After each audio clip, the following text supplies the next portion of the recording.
Hello বন্ধুরা, আপনারা এই শিপটি দেখতে পাচ্ছেন হুগলি নদীর উপর দিয়ে যাচ্ছে। এটি একটি বাংলাদেশের কার্গো শিপ, যেটা আমাদের পশ্চিমবঙ্গে কল্যাণী মাঝেরচর শিপিং কোম্পানিতে তৈরি হয় বা রিপেয়ারিং হয়। এটি বিগত 15 বছর থেকে এখানে এরা সার্ভিস দিয়ে থাকে। তো আপনারা এখানে দেখতে পাচ্ছেন যে কার্গো শিপটি যাচ্ছে, এটা বাংলাদেশের। তো আমাদের ভারতের পশ্চিমবঙ্গে এটা রিপেয়ারের জন্য আসা হয়। তো মাঝে মধ্যে এরকম বহু কার্গো শিপ এখানে রিপেয়ার হয়। ভারতেরও কিছু কিছু কার্গো শিপ, কিছু সমুদ্রের কার্গো শিপ এখানে রিপেয়ার করে। যে এটা মূলত আমাদের পশ্চিমবঙ্গের কল্যাণী মাঝের চরে এটি হয়।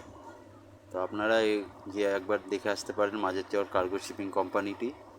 তো এখানে এরা বিগত 15 বছর থেকে এরা সার্ভিস দিয়ে থাকে। তো আজ এটা দেখা গেল জগদ্দল